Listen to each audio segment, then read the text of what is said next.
पदाचा त्याग करत निवृत्ती घोषित केलेली आहे, त्यामुळे महाविकास आघाडीमध्ये परिणाम होईल का? बघा, मला असं वाटतं की प्रत्येक पक्षाला पक्षांतर्गत व्यवस्थापन काय असावं हे करण्याचा त्यांच्या अध्यक्षाला अधिकार असतो. अजूनही तिथे निर्णयाप्रत कोणी आलेलं नाही, त्याच्यामुळे तो निर्णय होऊ द्या. मग काय मला बोलायचं ते बोलेन. पण मला असं वाटतं की महाविकास आघाडीला कुठे तडा जाईल असं अशी कोणतीही गोष्ट एनसीपीत घडेल असं मला वाटत नाही. उद्धवजी त्यांच्या आत्मचरित्रामध्ये अनेक मुद्दे उपस्थित केले, प्रश्न उपस्थित झालेले आहेत. विशेष करून तुमच्या संदर्भात बोलले की तुम्ही मुख्यमंत्री असताना बंदराला फक्त 2 वेळा आलात, हे आम्हाला पटलेलं नाही, असं त्यांनी त्यांच्या आत्मचरित्रात. आता प्रत्येकाला आत्मचरित्र लिहिण्याचा, बोलण्याचा, सांगण्याचा हा अधिकार असतो. मी मुख्यमंत्री म्हणून काय केलं हे जगजाहीर आहे आणि म्हणूनच मला असं वाटतं की महाराष्ट्रामध्ये प्रत्येक कुटुंबाला मी त्यांच्या कुटुंबातील एक सदस्य वाटतो. मला असं वाटतं की याच्या पलीकडे यावरती मी काय बोलणं योग्य नाही. शिवसेनेच्या दृष्टीनं मुंबई हा अत्यंत महत्वाचा विषय. परवाच्या सभेत पण आपण मुंबईचं खच्चीकरण कशा पद्धतीनं केलं जातं त्याचं उदाहरणासहित मांडणी केली होती आणि त्यांच्याच पुस्तकामध्ये मुंबई काही वेगळी करायचं काही केंद्र सरकारचा किंवा कुठलाही डाव नाही अशा पद्धतीने मी तूर्त एवढंच बोलेन की माझ्या मतावरती मी ठाम आहे. माझी मतं मी ठामपणे मांडलेली आहे, मी मांडणार आहे. तूर्त कोणत्याही परिस्थितीमध्ये महाविकास आघाडीला माझ्याकडून तडा जाणार नाही याची मी काळजी घेईन. याला जोडूनच आहे, सावरकरांचा जेव्हा विषय निघाला होता तेव्हा नाही, आता तो विषय झाला घटक पक्षांच्या भूमिका. लोकसभा निवडणुका आता दृष्टिक्षेपात आहेत, असं असताना मोदींचा पराभव करण्यासाठी मोदींचा नाही, मी व्यक्तीचा पराभव कधीच करायला मागत नाही, मी वृत्तीचा पराभव करायला मागतो. आणि म्हणूनच हुकुमशाही वृत्तीचा पराभव करण्यासाठी सर्व देशातील सर्व पक्षांनीच नव्हे तर जनतेने एकत्र आलं पाहिजे अशी माझी एक धारणा. विरोधी पक्षांना एकत्र आणण्याची ताकद शरद पवारांमध्ये आहे असं अनेकदा म्हटलं जात आहे. तर त्यात त्यांच्या अध्यक्षपदाच्या राजीनाम्यात बघा, आता असं आहे की आज सुद्धा बिहारचे सभापती महोदय येऊन गेले. राजकीय काही आमच्यामध्ये चर्चा झाली नाही, मी प्रामाणिकपणे सांगतो. कारण त्यांनी जर का त्यांची आणि माझी राजकीय चर्चा झाली असं जर कोणी समजलं तर कालच आपल्या विधानसभेचे अध्यक्ष हे दिल्लीत जाऊन रिजिजूंना भेटलेले आहेत. आता दोन्ही एकाच पक्षाचे आहेत. मुंबईत भेटले, मला वाटतं, सॉरी, म्हणजे माझं हे नाही, मुंबईमध्ये भेटले आणि बंद दाराआड भेटले. मग आता हे तिकडे गेले असते तरी आणि ते इकडे आले असते तरी जो आता सर्वोच्च न्यायालयाचा निकाल अपेक्षित आहे त्या पार्श्वभूमीवर भेट झाली असं मानू का मी? तर त्याच्यामुळे ह्या सगळ्या चर्चा अधिकार कक्षेमध्ये येतात की नाही येत, परंतु दोन्ही पक्षाचे एक चांगले संबंध आहेत हे तर या निमित्ताने आज सुद्धा जाहीर झालेले आहे. नितीशजी आणि माझं फोनवरती बोलणं झालेलं आहे, इतरांशी काही वेळेला बोलणं झालेलं आहे. त्याच्यामुळे ही प्रक्रिया काय थांबू शकत नाही. आता अध्यक्षपदाचा राजीनामा दिल्यानंतर राहुल गांधी, स्टॅलिन यांनी शरद पवारांशी संवाद साधला. तुमचा काही पवारांशी संवाद झालाय का? नाही, मी तुम्हाला सांगितलं तसं की प्रामाणिकपणाने पहिलं त्यांची पक्षांतर्गत जी काही घडामोड आहे त्यांना शेवटी अधिकार आहे त्यांच्या मनाप्रमाणे काय करण्याचा.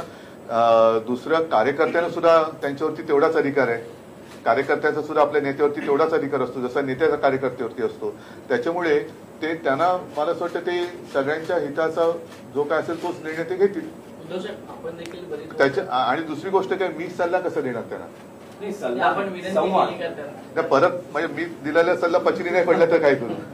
उद्धव साहेब, आपण देखील बरीच वर्ष राजकारणात आहात. शरद पवारांसारख्या एका व्यक्तीनं राष्ट्रीय पदावरून निवृत्त होणं एक महाविकास आघाडी. आता थांबा ना, उद्या 5 वाजेपर्यंत ते काही निकाल घेतात ना. आपण हे करण्याचं त्यांचं त्यांना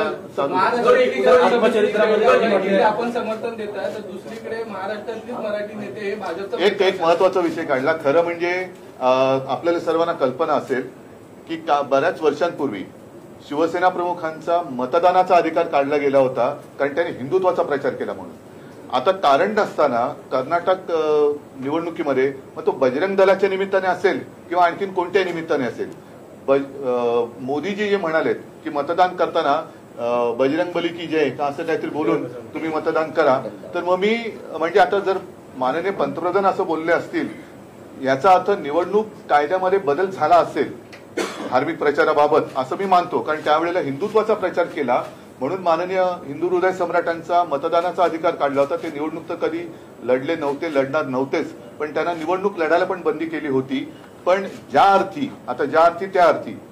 अर्थी माननीय पंतप्रधान तिथल्या मतदारांना बजरंगबली की जय बोलून मतदान करा असं सांगत असतील तर मग मी तिथल्या कर्नाटक व्याप्त जो महाराष्ट्र आहे आणि तिथल्या मराठी माता भगिनींना सांगतोय की तुमच्यावरती कोणतंही सरकार आलं, कोणत्याही पक्षाचं सरकार आलं तरी भाषिक अत्याचार होतोय, तर तुम्ही सुद्धा मतदान करताना छत्रपती शिवाजी महाराज की जय बोलून किंवा जय शिवराय बोलून आपल्या मराठी माणसाची एकीकरण जी आहे, एकता जी आहे, अशा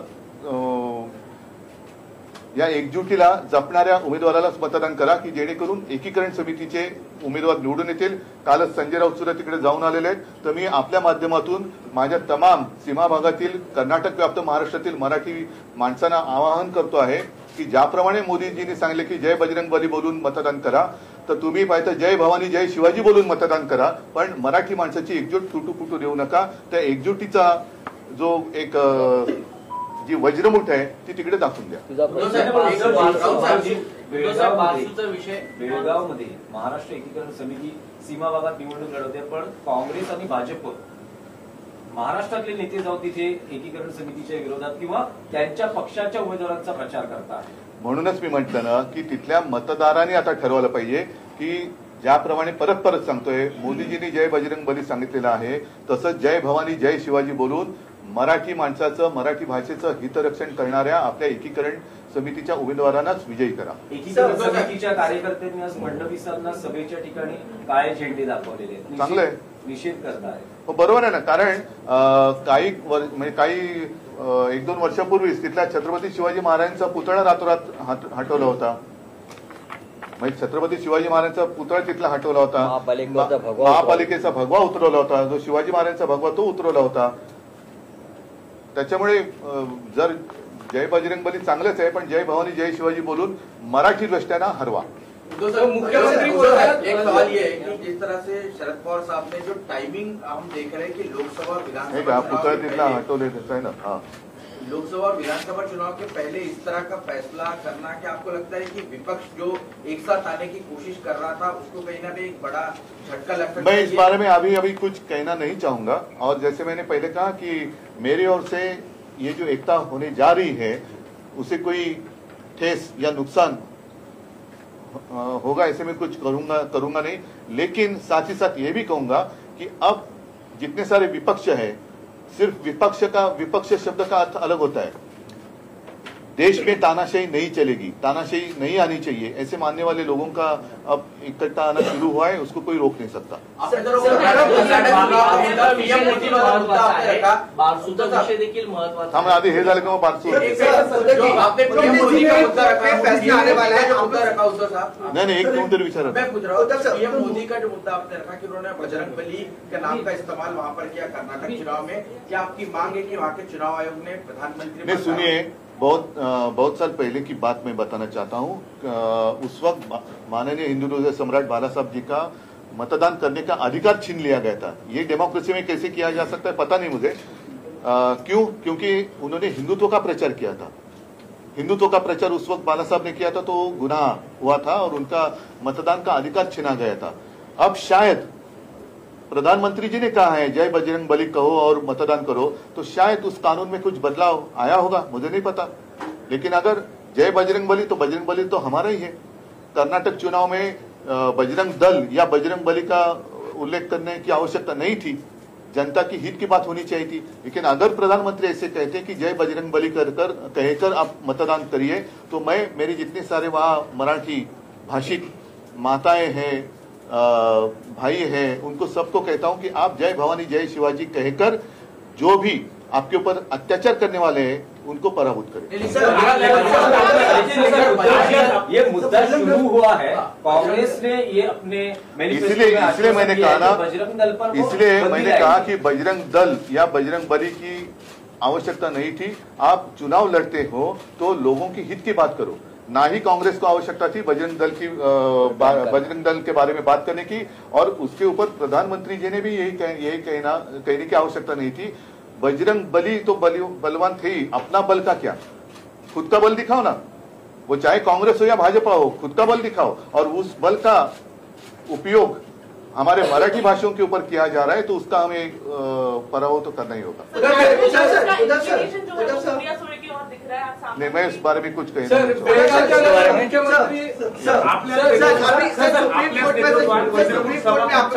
आपल्या नेतृत्वात भरघोस प्रतिसाद वज्रमूठ सभांना येत होता आणि या सगळ्या याच्यानंतर आता का सभा होणार नाहीत अशी देखील एक चर्चा होते, त्याचं जाहीर देखील नाही सांगतो तुम्हाला, ही गोष्ट खरी आहे की आम्ही सभांचा कार्यक्रम मे एंड काही जून पर्यंत ठरवला होता, त्याच्यामध्ये पुढाकार माझाच होता.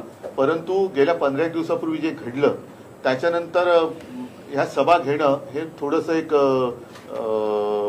विचित्र वाटायला लागलं. कारण संध्याकाळची जरी सभा असली तरी दुपारपासून लोक येऊन बसतात. म्हणून आता परवाची माझी 6 तारखेची सभा ही 1 महिना आधी ठरलेली आहे, त्याला मी जातो आहे.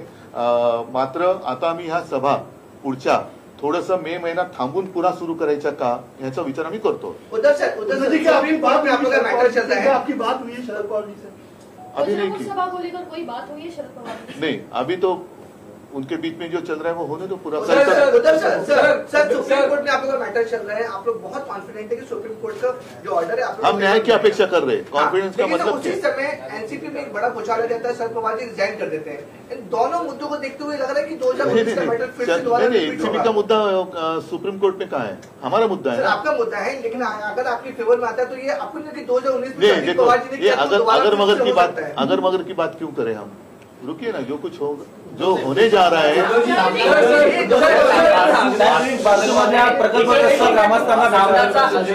आणि काँग्रेसची भूमिका ही शरद पवारांकडे संशयाने बघते. कारण का काँग्रेसचे नेते असं म्हणतात की 2 दिवस थांबा, यांच्या गाठी भेटी झालेल्या चित्र स्पष्ट होईल. तर आपल्याला देखील असा संशय वाटतो का की सामन्यातून भूमिका स्पष्ट झाली? सामन्याचा अंग्रेजी वाचलाय ना, मग मला कशाला विचारतात? 6 तारखेला त्याच वेळेस बारसू समर्थकांचाही मोर्चा तुम्ही ज्या ठिकाणी सुरू करा, म्हणजे तुमचं दौरा जिथे सुरू होतं तिथूनच मोर्चा सुरू होतो. तो त्यांचा प्रश्न आहे. असं म्हटलं की हिंमत असेल तर येऊन दाखवा. मला हिंमत बिंमत मी त्यांची बघायला जात नाहीये, मी माझ्या लोकांना भेटायला जातो आहे. कारण एक गोष्ट खरी आहे की ज्या वेळेला नाणार मध्ये होणारा प्रकल्प हा रद्द केला गेला त्याच्यानंतर माझ्या ध्यानीमध्ये नव्हतं, मी मुख्यमंत्री झालो. आणि साधारणतः तेव्हा मी तुम्हाला बोललो होतो की दिल्लीवरनं सुद्धा अशा काही एक सूचना यायला लागली की चांगला प्रकल्प आहे, कशाला जाऊ देता. मग आता हे सुद्धा जे तिकडे जे उद्या मोर्ची बिर्ची काढण्यात ज्यांचा पुढाकार आहे असं म्हटलं, त्यांनी माझ्याकडे आग्रह धरला की कोकणामध्ये चांगला प्रकल्प. म्हटलं बघा, शेवटी असं आहे की या प्रकल्पाबद्दल विचित्र मतं किंवा त्याच्या विरोधातली मतं ही प्रसिद्ध झालेली आहेत. रिफायनरीमुळे प्रदूषण हे मला महाराष्ट्रामध्ये काही परवडणारं नाही. पण त्याच वेळेला मी जाहीर केलं होतं की जिथे कुठे हा प्रकल्प त्याचं स्वागत होत असेल तर तिथे त्यांनी घेऊन जावा.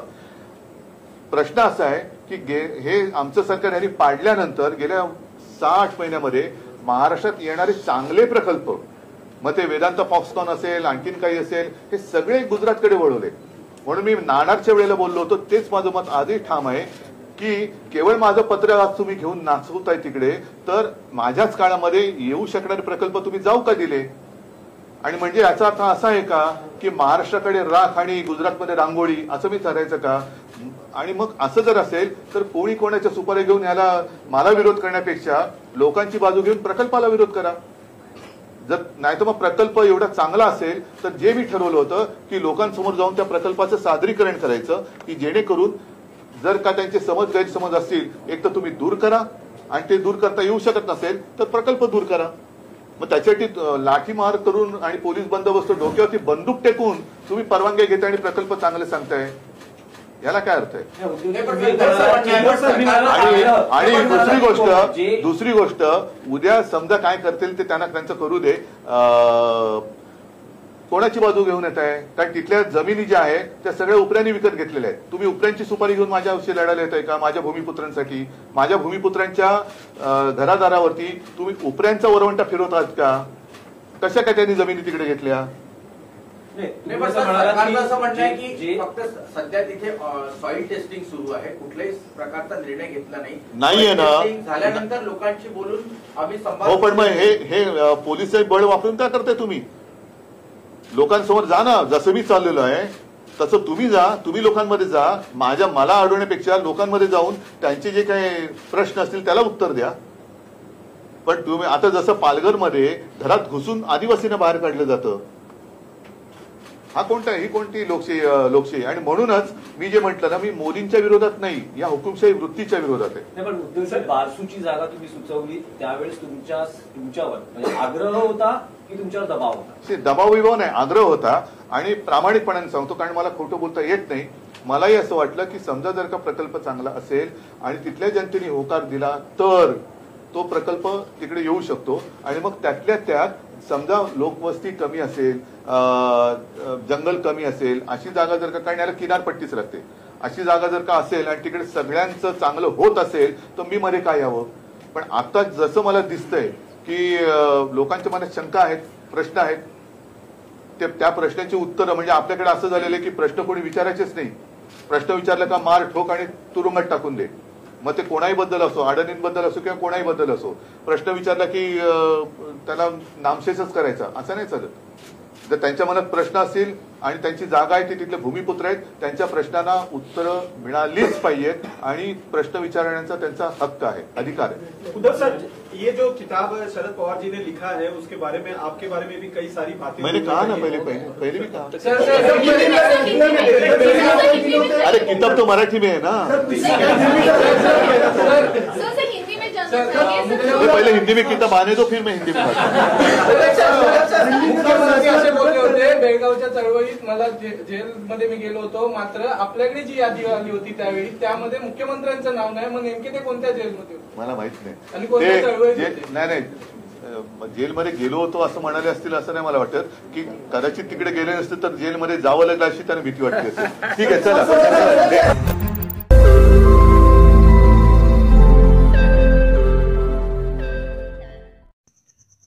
रोज नई खबरों को देखने के लिए हमारे औरंगाबाद समाचार चैनल को सब्सक्राइब कीजिए और नोटिफिकेशन पाने के लिए हमारे बेल आइकन को दबाइए ताकि हर खबर की नोटिफिकेशन आपको मिलती रहे।